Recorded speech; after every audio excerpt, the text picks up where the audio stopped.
वो अकेला नहीं थे, इसमें काफी सारे लोग मिले थे। फॉरेंसिक मेडिसिन के भी एक डेमोन्स्ट्रेटर उसके साथ इन्वॉल्व थे, क्योंकि कोई भी ये सब काम अकेला एक आदमी कर नहीं, और सब मिलजुल के खाते थे। और उनके ऊपर भी कुछ लोग हैं, उनके नीचे भी बहुत लोग काम करते थे। मैं चाहता हूँ सबों का पर्दाफाश हो और इंसाफ हो, और इस तरह का लोगों को सजा मिलनी चाहिए। वो एक समाज के लिए जो पॉइजन है कि ये इतना इन्फ्लुएंशियल है कि हर जगह से ये बसते गया। मगर एक तो कहावत है नहीं कि ऊपर वाले की लाठी में आवाज नहीं होता। आप जितना भी जुर्म करेंगे, एक दिन आपको यहीं पे हिसाब दे के जाना होगा।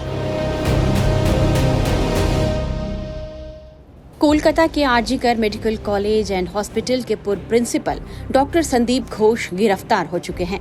सीबीआई ने उन पर शिकंजा कसते हुए 2 सितंबर को उन्हें गिरफ्तार कर लिया। संदीप घोष के ऊपर कॉलेज में भ्रष्टाचार का आरोप है। इससे पहले जूनियर डॉक्टर के साथ हुई दरिंदगी के मामले को लेकर उनसे पूछताछ चल रही थी। 16 अगस्त से लगातार सीबीआई 15 दिनों तक उनसे पूछताछ करती रही और आखिरकार उन्हें गिरफ्तार कर लिया गया। संदीप घोष के अलावा सीबीआई ने उनके बॉडीगार्ड अफसर अली खान और मेडिकल कचरा खरीदने वाले 2 वेंडर्स विप्लव सिन्हा और सुमन हाजरा को भी गिरफ्तार किया है। अब आपको बता दें कि संदीप घोष की गिरफ्तारी एक उस शख्स की वजह से हुई है जो पहले उनके पूर्व सहयोगी रह चुके हैं। वे शख्स हैं आरजीकर मेडिकल कॉलेज के पूर्व deputy superintendent doctor Akhtar Ali. Doctor Akhtar Ali ही वे व्यक्ति हैं जिन्होंने सबसे पहले संदीप घोष के भ्रष्टाचार का खुलासा किया। अली फिलहाल मुर्शिदाबाद मेडिकल कॉलेज में डिप्टी मेडिकल सुप्रिंटेंडेंट के पद पर तैनात हैं। इससे पहले वे आरजीकर मेडिकल कॉलेज में 16 साल तक रह चुके हैं। वे आरजीकर मेडिकल कॉलेज में 2023 तक डिप्टी मेडिकल सुप्रिंटेंडेंट के तौर पर काम कर रहे थे। डॉक्टर अख्तर अली ने संदीप घोष के आरजीकर मेडिकल कॉलेज में प्रिंसिपल रहते हुए कई मामलों में वित्तीय अनियमितताओं की शिकायतें दर्ज कराई थी और इसके लिए हाईकोर्ट का रुख किया था। हाईकोर्ट के सामने अली ने अपनी याचिका में घोष पर लावारिस शवों की अवैध बिक्री, बायोमेडिकल वेस्टेज की तस्करी और दवा और चिकित्सा उपकरण आपूर्तिकर्ताओं द्वारा दिए गए कमीशन पर निविदाएं जारी करने का आरोप लगाया, जिसके बाद संदीप घोष के खिलाफ मामला दर्ज किया गया। अख्तर अली ने टाइम्स नाउ नवभारत के कैमरे पर भी संदीप घोष पर कई तरह के आरोप लगाए। डॉक्टर अख्तर अली ने कहा कि पैसे और पावर के लिए संदीप घोष माफिया राज चला रहे थे। मैं शुक्रगुजार हूँ मीडिया का, जिन्होंने उनको एक्सपोज किया। उनके सारा करतूत मैंने मीडिया के सामने, मीडिया के थ्रू यहाँ के अवाम को बताने की कोशिश किया। सारे मीडिया ने सपोर्ट किया, मैंने उनको डॉक्यूमेंट भी दिया। मगर मेरी बदकिस्मती है और संदीप घोष की खुशकिस्मती कि वो हर बार बसते गए। आज इतना बड़ा हादसा हो गया, इतना कुछ हो गया। अगर शुरू में गवर्नमेंट इनके अगेंस्ट में एक्शन लेता तो शायद ये सब कुछ नहीं होता। बहुत ही इन्फ्लुएंशियल, उनके ऊपर उनका कुछ ब्लेसिंग है, कुछ लोगों का हाथ है। जब 2 बार उनका ट्रांसफर हुआ, एक ऑर्डर तो 48 घंटे के अंदर रिवॉक हो गया और एक ऑर्डर फिर कुछ ही दिनों में रिवॉक होकर फिर उनको प्रिंसिपल के पोस्ट पे बैठा दिया गया। तो मैं ये इन्फ्लुएंशियल नहीं तो और क्या बोलूँगा। तृणमूल कांग्रेस इस तरह से मैं स्पेसिफाई नहीं करूँगा, लेकिन उनके पीछे काफ़ी लोगों का हाथ है और कुछ लोग मिल के ये सारे नेक्सस चलाते हैं और ये मीडिया को एक्सपोज करनी चाहिए ताकि कुछ और मासूम बच्चे उनका शिकार न हो। अख्तर अली का यह भी दावा है कि संदीप घोष अस्पताल में आने वाले लावारिस शवों का भी कारोबार करते थे। अनक्लेम डेड बॉडी भी वो बेचते थे और कुछ प्राइवेट मेडिकल कॉलेज जैसे ये अनक्लेम बॉडी वो वर्कशॉप के लिए दे देते थे, डिसेक्शन के लिए, और डेथ रजिस्टर ही वो गायब कर दिए थे ताकि इसका कोई रिकॉर्ड ही नहीं मिले। क्योंकि उनके अगेंस्ट में कंप्लेंट भी ताला पीएस में हुआ था, ये पीआईएल भी हुआ था। मगर ये है कि ये इतना इन्फ्लुएंशियल है कि हर जगह से ये बसते गया। मगर एक तो कहावत है नहीं कि ऊपर वाले की लाठी में आवाज नहीं होता। आप जितना भी जुर्म करेंगे, एक दिन आपको यहीं पे हिसाब दे के जाना होगा। तो इसमें वो अकेला नहीं थे, इसमें काफी सारे लोग मिले थे।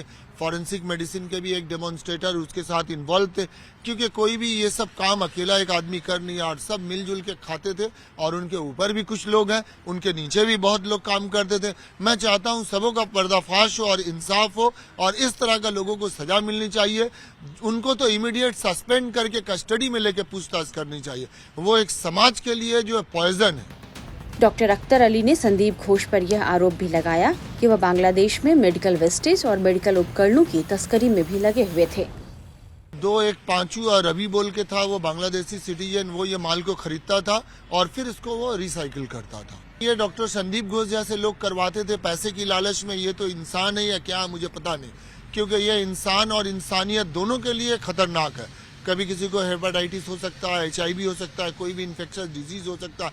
इसीलिए मैंने हिम्मत किया ये लड़ाई लड़ने के लिए और मैंने उनको एक्सपोज किया। ये तो गवर्नमेंट को इंक्वायरी करनी चाहिए थी, मेरा काम था उनको एक्सपोज करना, लेकिन ये उनका खुशकिस्मती है कि उनके अगेंस्ट में अब तक कोई एक्शन नहीं हुआ। फिर भी मैं सरकार का शुक्रगुजार हूं कि कल एक सिट कमेटी गठन हुआ है और सिट कमेटी बहुत एक्शन में है और आज से ही उन्होंने इंक्वायरी शुरू कर दिया। कल मुझे लेट नाइट मैसेज मिला था, मैं सुबह हाजिर हो गया और मेरे स्टेटमेंट भी रिकॉर्ड हुए और मैंने पूरा कोऑपरेट किया और मैं बोल के आया हूं कि जब भी मुझे बुलाएंगे, जरूरत पड़ेगी, मैं बिल्कुल कोऑपरेट करूंगा। सर, कुछ ऐसी भी खबरें सामने आ रही कि अस्पताल में जो एक्सपायरी वाली मेडिसिन होती थी, क्या वो जूनियर डॉक्टर और इंटर्न पर दबाव बनाते थे कि उसका जो है इस्तेमाल किया जाए, जो एक्सपायर्ड मेडिसिन थी? देखिए, ये तो अभी इसलिए क्योंकि मैं 1 साल पहले वहां से आ गया, फिर मेरे एब्सेंस में क्या हुआ वो मेरे लिए बताना मुश्किल है, मगर मैं जब था जो स्कैम था सबों का पर्दा मैंने फाश किया, क्योंकि ये समाज के लिए भी क्षतिकारक था, इंसानियत के लिए भी।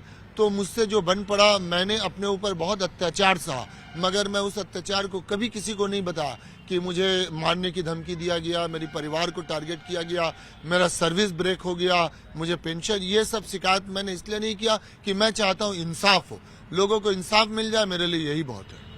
ऐसी भी खबरें हैं कि वो जूनियर डॉक्टर्स या फिर स्टूडेंट्स को फेल कर देते थे जबरन, और फिर क्या पैसा लेकर जो है उन्हें पास करने का भी वो काम करते थे? हाँ, ये करते थे। ये तो एकदम पूरा रैकेट था। उनके अंडर में जो ग्रुप में कुछ सब जूनियर स्टूडेंट थे, वो लोग पकड़ते थे स्टूडेंट लोगों को और पैसा वही लोग कलेक्ट करते थे। तो सर, क्या वो सुनते थे कि 20-20 सिक्योरिटी गार्ड, हाँ, 20 सिक्योरिटी गार्ड, हाँ, लेके और प्लस 4-4 बाउंसर लेके घूमते थे। तो ये अब उस तरह का वो क्रिमिनल माइंड आदमी थे, उनका वो सोच वैसा था। ये सिक्योरिटी गार्ड जो है लड़कियों की सुरक्षा के लिए लगा सकते थे, स्टूडेंट की सुरक्षा के लिए, लेकिन वो तो अपने लिए, पैसे के लिए, पावर के लिए जीते थे। कभी इंसानियत से, स्टूडेंट से उनका नाता ही नहीं रहा। क्या सेक्स रैकेट, ड्रग रैकेट वाकई देखिए, फोर्स पे इन्वॉल्व ड्रग रैकेट के बारे में नहीं पता और सेक्स रैकेट भी ये गलत बात है, बट एडल्टरी होता था। उनके कुछ दोस्त थे जो गेस्ट हाउस में बीच बीच में लड़कियां लेके आते थे और उनका जो जूनियर डॉक्टर या पेट स्टूडेंट लोग थे, वो भी कभी कभी लड़कियां गेस्ट हाउस में लेके आते थे। ये बात आखिरी सवाल आपसे, क्योंकि एक जूनियर डॉक्टर का रेप और मर्डर हुआ है, बेहद अनफॉर्चुनेट है ये, तो क्या आपको लगता है कि ये सिर्फ एक रेप एंड मर्डर का केस है या इसके देखिए, पीछे भी चूंकि कोई कारण ये मैटर सीबीआई देख रही है और फिर सुप्रीम कोर्ट भी इसमें इन्वॉल्व है, तो मेरे लिए ये कमेंट करना मुनासिब नहीं होगा जब तक इसका रिजल्ट नहीं आता। RG Kar medical college and hospital में हुई घटना के पहले दिन से ही पूर्व प्रिंसिपल संदीप घोष सवालों के घेरे में हैं। शुरुआत में उनके ऊपर आरोप लगे कि उन्होंने जूनियर डॉक्टर्स के साथ रहते हुए दुष्कर्म और हत्या के मामले को दबाने की कोशिश की। इस मामले में संदीप घोष से पूछताछ चल ही रही थी कि आरजीकर मेडिकल कॉलेज के पूर्व deputy superintendent doctor Akhtar Ali ने एक बड़ा खुलासा कर दिया। डॉक्टर अली ट्रेनी डॉक्टर के रेप और हत्या को लेकर पिछले कई दिनों से चले आ रहे डॉक्टर्स के आंदोलन में पोस्टर बॉय की तरह भी उभरे। वह संदीप घोष के खिलाफ विरोध का सबसे बड़ा चेहरा बन गए। डॉक्टर अख्तर अली का नाम इस विरोध प्रदर्शन में खूब गूंज रहा है और जिस तरह उन्होंने संदीप घोष को लेकर खुलासे किए हैं, उसने आरजीकर मेडिकल कॉलेज की असलियत को उजागर कर दिया। इसके चलते मेडिकल कॉलेज और अस्पताल के पूर्व प्रिंसिपल डॉक्टर संदीप घोष पहले शक के घेरे में आए और अब गिरफ्तार हो चुके हैं।